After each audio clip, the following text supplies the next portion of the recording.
সুপ্রিয় শিক্ষার্থীবৃন্দ, শুভ সকাল। আজ আমি আবার আমাদের 4 নম্বর অনলাইন টিউটোরিয়াল ক্লাসটি নিয়ে তোমাদের সামনে হাজির হয়েছে। আমি অনিন্দিতা দেবনাথ, প্রভাষক, বাংলা বিভাগ, অমরগণ এমএস কলেজের শিক্ষক। কেমন আছো তোমরা সবাই? আশা করছি সকলেই সুস্থ আছো এবং বাড়িতে নিয়মিত পড়াশোনা করছো, আমাদের অনলাইন টিউটোরিয়াল ক্লাসগুলো যথাযথভাবে অনুসরণ করছো।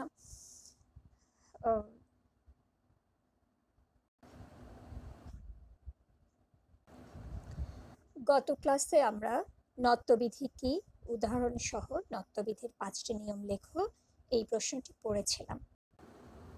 আজ আমরা 4 নম্বর প্রশ্ন সত্যবিধি কি, উদাহরণ সহ সত্যবিধির 5টি নিয়ম লেখো এই প্রশ্নটি পড়ব।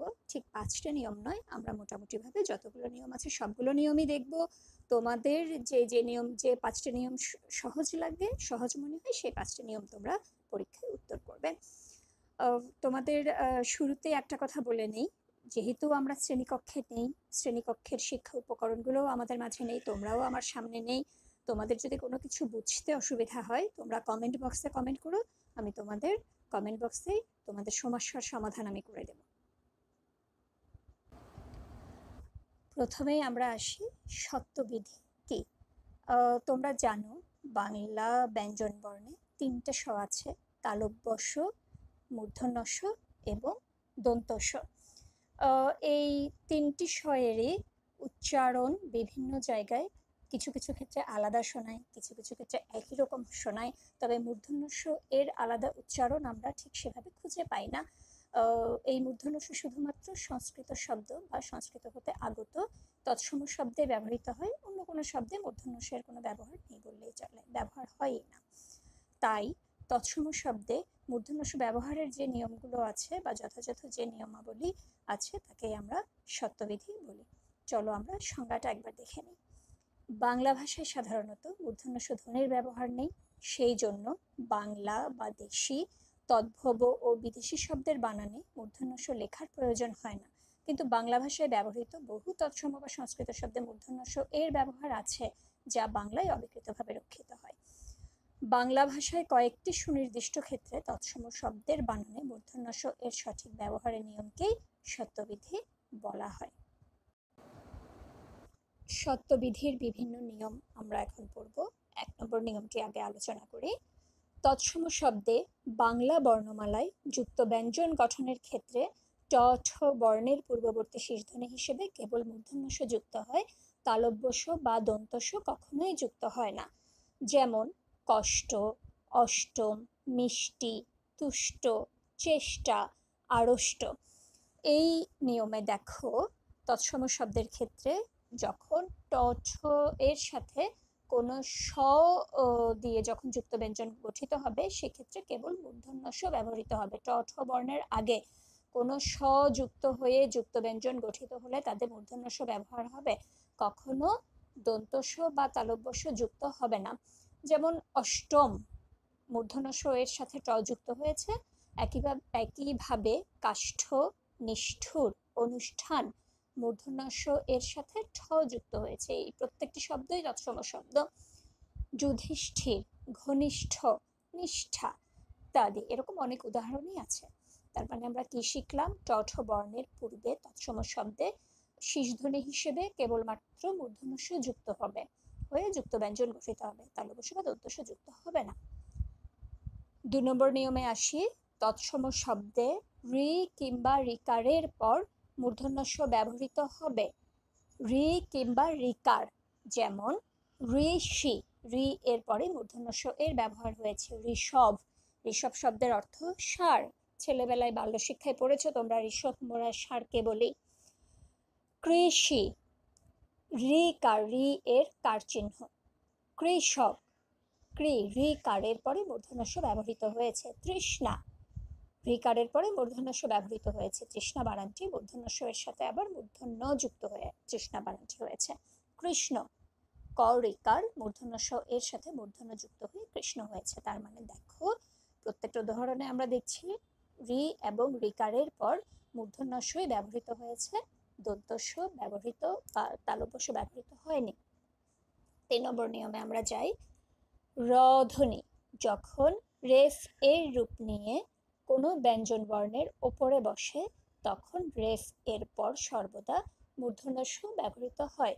র ধ্বনি কার চিহ্ন হিসেবে, ফলা চিহ্ন হিসেবে, কার নয়, ফলা চিহ্ন হিসেবে কখনো কখনো কোনো কোনো শব্দের উপরে রেফ উপরেই বসে, রেফ আকারে বসে, সেসব ক্ষেত্রেও সবসময় মূর্ধন্য ষ ব্যবহৃত হবে। র ধ্বনির পরেও মূর্ধন্য ষ ব্যবহৃত হবে, যেমন বর্ষা, রেফের পরে মূর্ধন্য ষ। আমরা যদি লিখি গগনে গরজে মেঘ ঘন বর্ষা, বর্ষা র দিয়ে লিখছি, সেক্ষেত্রেও মূর্ধন্য ষই ব্যবহৃত হবে। র এবং রেফ এর পর মূর্ধন্য ষ ব্যবহৃত হবে। বর্ষ, আকর্ষণ, বার্ষিক, শীর্ষ, এই সবগুলো উদাহরণে সবগুলো শব্দেই আমরা দেখলাম রেফ এর পর মূর্ধন্য ষ এর ব্যবহার। 4 নম্বর নিয়ম, সন্ধিবদ্ধ, সমাসবদ্ধ কিংবা উপসর্গজাত শব্দের পরপদে অ এবং আ স্বরের পর দন্ত ষ ব্যবহৃত হয় এবং ঈশ্বর ও উস্বরের পর মূর্ধন্য ষ ব্যবহৃত হয়। ঈশ্বর বলতে হ্রস্ব ই, দীর্ঘ ই দুটোই বোঝাচ্ছে এবং এদের কার চিহ্নও বোঝাচ্ছে। উস্বর বলতে হ্রস্ব উ এবং দীর্ঘ উ ও তাদের কার চিহ্ন বোঝানো হয়।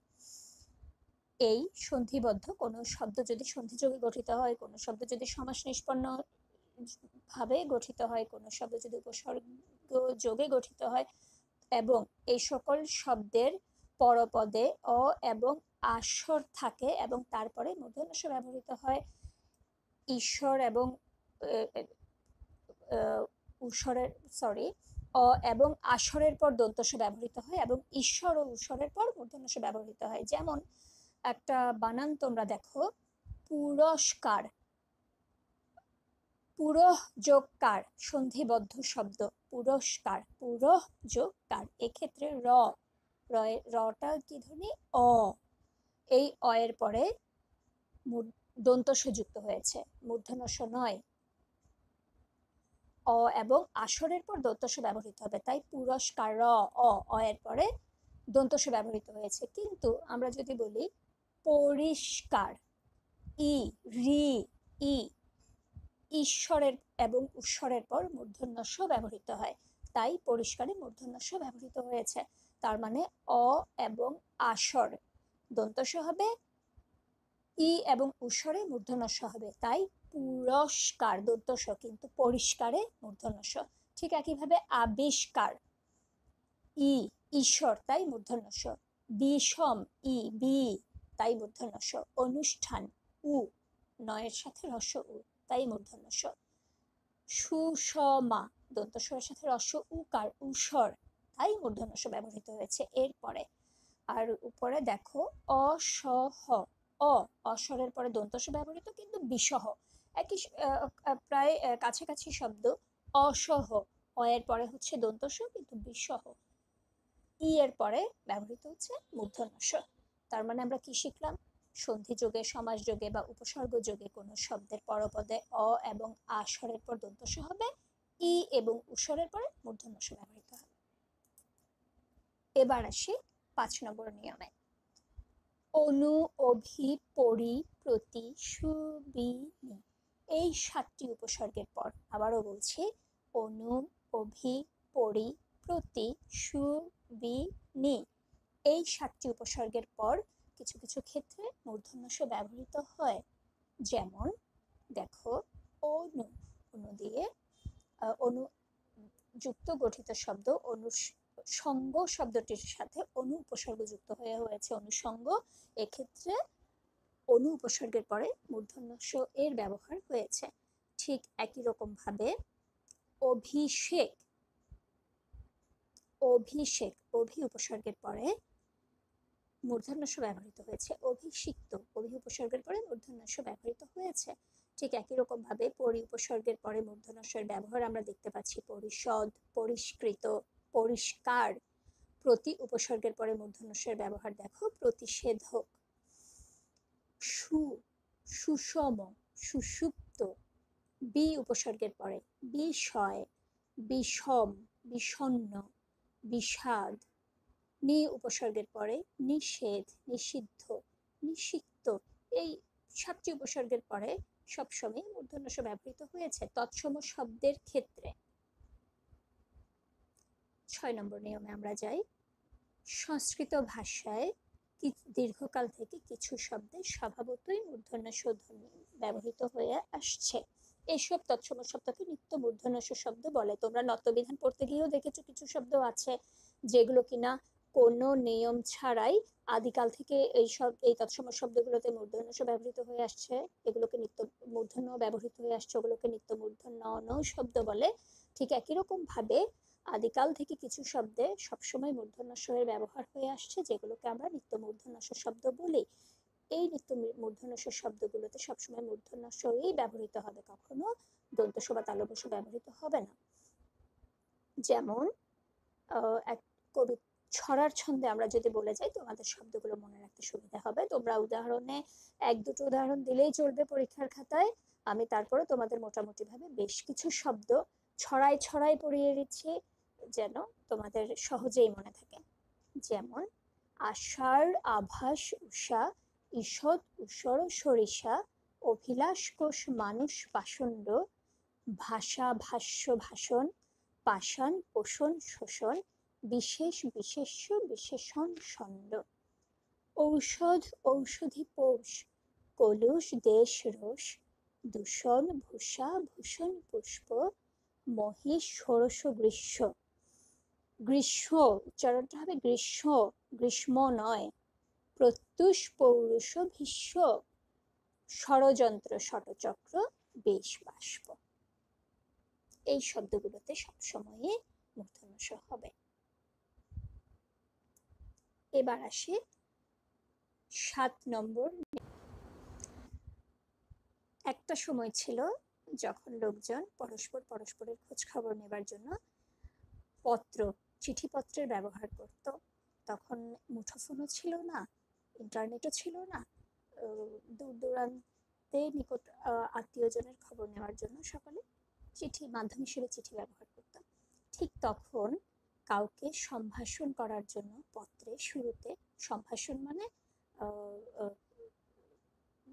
আমরা পত্রের শুরুতে দেখি যে কখনো সুজনেষু, শ্রীচরণেষু, যে স্নেহ ভরে বা সম্মান ভরে, এরকম নানাভাবে প্রিয়জনকে সম্ভাষণ করা হচ্ছে বা ডাকা হচ্ছে। সেসব ক্ষেত্রে সেই লেখারও কিছু নিয়ম আছে। আমরা 7 নম্বর নিয়মটি তাই নিয়ে, যদিও এখন আর চিঠিপত্রেরও প্রচলন নেই, সম্ভাষণেরও প্রচলন নেই, তারপরও তোরা আমাদের দলিলাদি পুঁথিপত্র, আগেকার দিনের বই বা এসব পড়তে গেলে এই সম্ভাষণ সূচক শব্দগুলো তোমাদের শেখা দরকার, জানা থাকা দরকার। দেখি আমরা 7 নম্বর নিয়ম। সম্ভাষণ সূচক শব্দে একারের পর মূর্ধন্য ষ ব্যবহৃত হয়। একারের পর, অন্য কিছুতে নয়। যেমন কল্যাণীয়াসু, কল্যাণীয়েষু, প্রীতিভাজনেষু, একারের পরে মূর্ধন্য ষ ব্যবহৃত হচ্ছে। শ্রীচরণেষু, গুরুজনকে উদ্দেশ্য করে যখন চিঠি লেখা হয় যে গুরুজন তোমার চরণে প্রণাম, ঠিক তখনই তাকে সম্ভাষণ করা হয় এভাবে, শ্রীচরণেষু।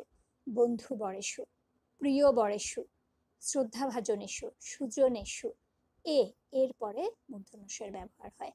আবার লক্ষ্য রাখবে, সম্ভাষণ সূচক স্ত্রীবাচক শব্দে যখন স্ত্রীবাচক শব্দ বা কোনো মেয়েকে, কোনো মহিলাকে, মাকে, বোনকে চিঠি লেখা হয়, তখন যখন সম্ভাষণ করা হয় তখন স্ত্রীবাচক শব্দের ক্ষেত্রে আকারের পরে দন্ত ষ ব্যবহৃত হয়, তখন আবার মূর্ধন্য ষ ব্যবহৃত হয় না।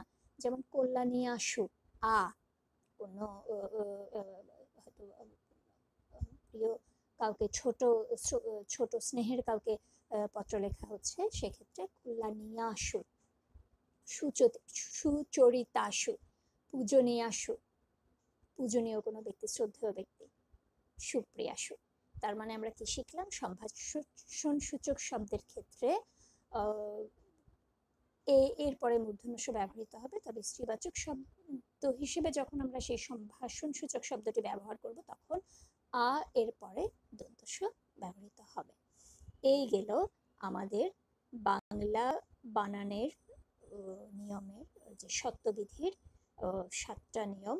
মোটামুটি এই 7টা নিয়মই প্রচলিত আছে তোমাদের জানা থাকা দরকার। তোমরা পরীক্ষার হলে যে কোনো 5টি লিখলেই চলবে, তোমাদের সহজ যা মনে হয় সেখান থেকে তোমরা যে কোনো 5টি লিখবে। এবার আমরা আসি, যেহেতু আমরা বানানের নিয়ম শিখছি, এই নিয়মগুলোর সাথে সাথে আমাদের কিন্তু শুদ্ধ বানানো শেখা হয়ে যাচ্ছে।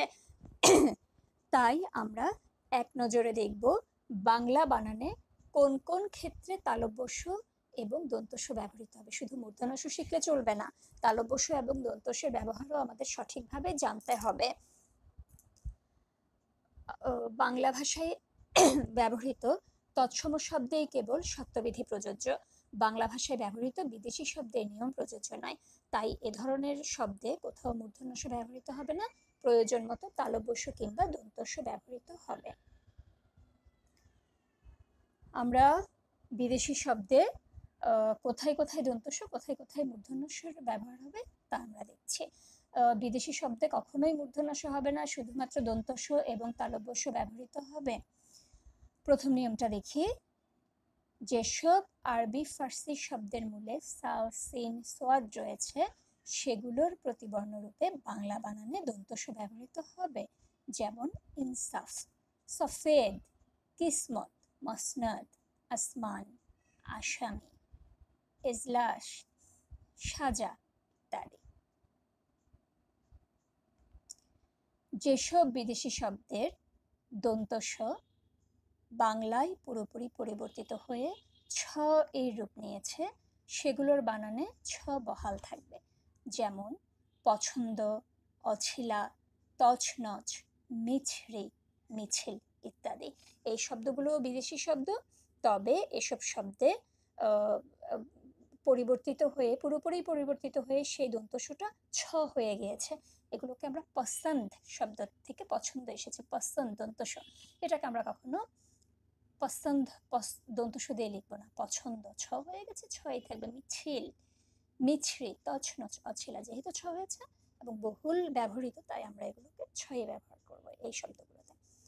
যেসব আরবি ফার্সি শব্দের মূল ভাষার বানানে শিন রয়েছে সেগুলোর প্রতিবর্ণ রূপে বাংলায় কেবল তালব্যস্য ব্যবহৃত হবে। যেমন খুশি, মশাল, পোশাক, ফরমাস, শামিল। এই আরবি ফার্সি শব্দের মূল ভাষার বানানে এগুলো মূল শব্দে শিন রয়েছে, বাংলায়ও আমরা এগুলো সেই উচ্চারণ অনুযায়ী শিন, তালব্য স, স যেহেতু উচ্চারণ করি, উচ্চারণের মিল রেখে আমরা এখানে তালব্যস্যই ব্যবহার করব।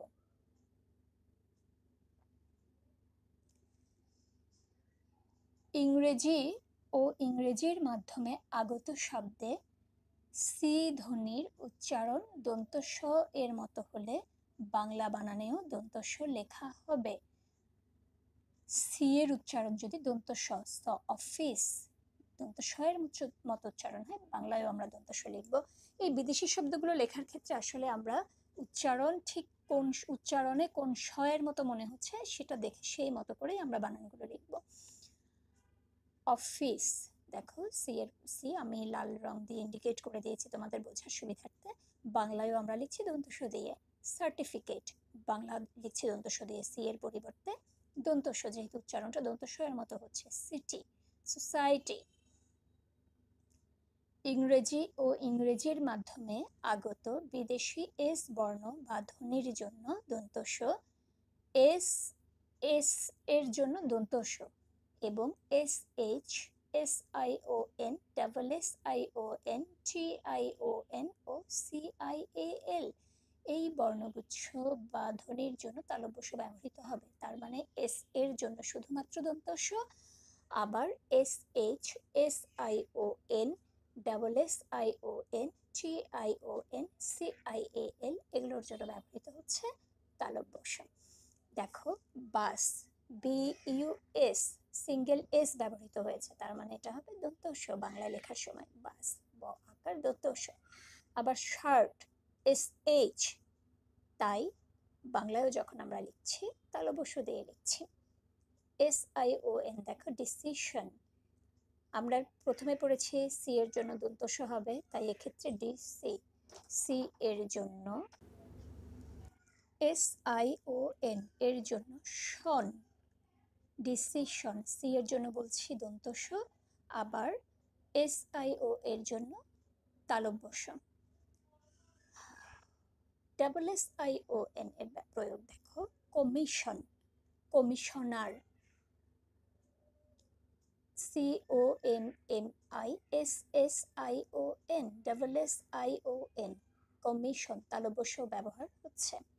ঠিক TION এর ব্যবহার দেখো, টিউশন, টিউশন, এক্ষেত্রে আমরা TION এর জন্য তালব্য শ ব্যবহার করছি। স্পেশাল, স্পেশাল শব্দটিতে দেখো এস এর জন্য ব্যবহৃত হচ্ছে দন্ত স, আবার এদিকে CIAL এর জন্য হচ্ছে তালব্য শ। সোশ্যাল, এস এর জন্য ব্যবহৃত হচ্ছে দন্ত স, আর CIAL এর জন্য ব্যবহৃত হচ্ছে তালব্য শ। তার মানে আমরা কি শিখলাম? ইংরেজি বর্ণ সি এর জন্য ব্যবহৃত হবে দন্ত স, এস এর জন্য ব্যবহৃত হবে দন্ত স, আর SH, SION, SSION, TION, CIAL এই বর্ণগুচ্ছের জন্য ব্যবহৃত হবে তালব্য শ। ইংরেজি এবং ইংরেজির মাধ্যমে আগত ST ধ্বনি থাকলে সেক্ষেত্রে দন্ত স যুক্ত ট ব্যবহৃত হবে, তালব্য শ যুক্ত ট বা ব্যবহৃত হবে না, দন্ত স যুক্ত ট ST থাকলে। যেমন stall, STALL, station, STA, ST, তাই দন্ত স। মাস্টার, ST, তাই দন্ত স যুক্ত ট। Post, ST, first, ST, stall, station, master, post, first, ST এর ক্ষেত্রে আমরা দন্ত স যুক্ত ট ব্যবহার করব। এই গেল আমাদের সত্যবিধির নিয়মাবলী। আমরা সত্যবিধির নিয়মগুলোও শিখেছি, আবার কোথায় কোথায় তালব্য শ এবং দন্ত স ব্যবহৃত হবে সেই নিয়মগুলোও শিখেছি। এখন আমরা বরাবরের মতো কিছু শব্দের শুদ্ধ বানান শিখব, যে শব্দগুলো কিনা 2017 সালের বিভিন্ন বোর্ড প্রশ্নে এসেছে।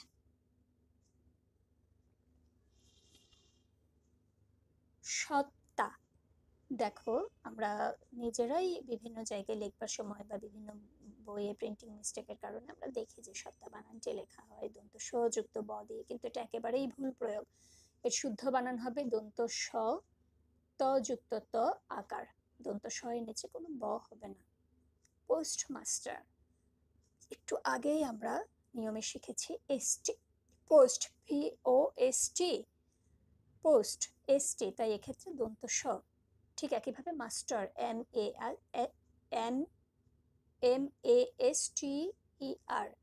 এক্ষেত্রেও ST, তাই দন্ত স। পোস্টমাস্টার, দুটোই দন্ত স যুক্ত ট। মূর্ধন্য ষ নয়। উচ্ছ্বাস, উচ্ছ্বাস বানানে অবশ্যই চ যুক্ত ছ যুক্ত ব ব্যবহৃত হবে। আইনজীবী, আইনজীবী, জীবী দুটোই দীর্ঘ ইকার, একটা হ্রস্ব ইকার একটা দীর্ঘ ইকার নয়, জীবী দুটোই দীর্ঘ ইকার। বিদুষী, শুদ্ধ বানান হচ্ছে ব হ্রস্ব ইকার, দ হ্রস্ব উকার, মূর্ধন্য ষ দীর্ঘ ইকার, বিদুষী।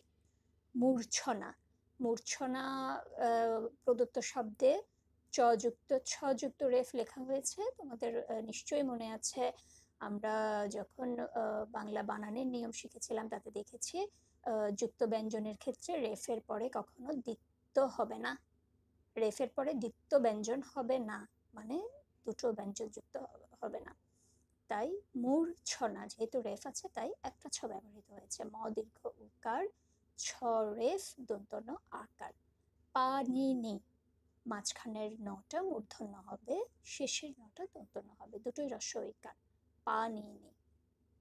বাল্মীকি, বাল্মীকি, আমরা প্রায় সময় এই বানানটা ভুল করে থাকি। ঋষি বাল্মীকির কথা বলা হয়েছে এখানে, বল্মিক মানে উইপুক, বল্মিক থেকে বাল্মীকি। বাল্মীকি বানানটিতে ব আকার, ল যুক্ত ম দীর্ঘ ইকার, ক হ্রস্ব ইকার, শুদ্ধ বানান। উপরোক্ত, আমরা প্রায় সময় লিখি, কখনোই এটা উপরোক্ত হয় না, এই শব্দটি হচ্ছে আসলে উপরযুক্ত অথবা উপরিউক্ত, হয় উপরযুক্ত নয় উপরিউক্ত, কখনোই উপরোক্ত নয়। দুরাবস্থা, দুরাবস্থা কখনোই হয় না, দুরবস্থা হয়, এবং রস উকার দিয়ে এই বানানটি হয় দুরবস্থা।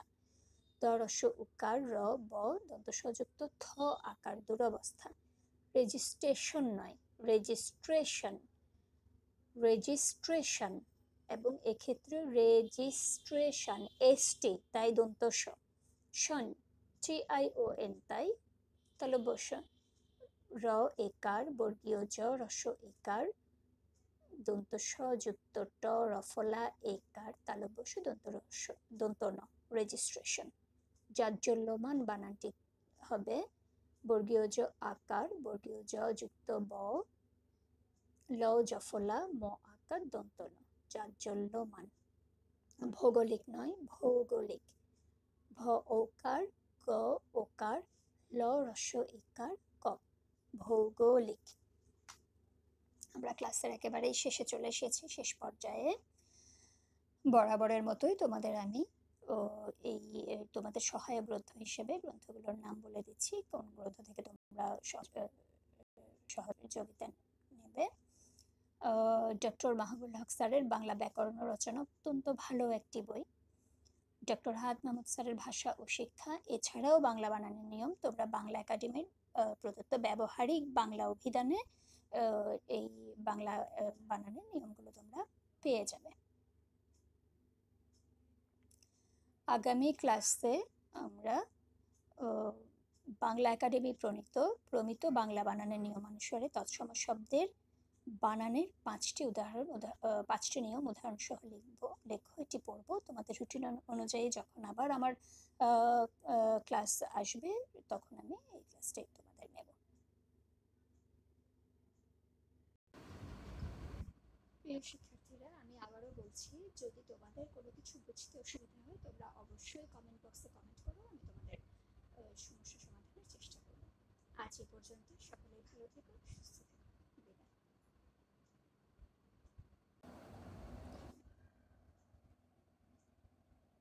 প্রিয় শিক্ষার্থীরা, আমি তোমাদের আবারও বলছি, যদি তোমাদের কোনো কিছু বুঝতে অসুবিধা হয় তবে তোমরা কমেন্ট বক্সে কমেন্ট করো, আমি তোমাদের সমস্যার সমাধান করে দেব। আজ এ পর্যন্তই, ভালো থেকো, সুস্থ থেকো, বিদায়।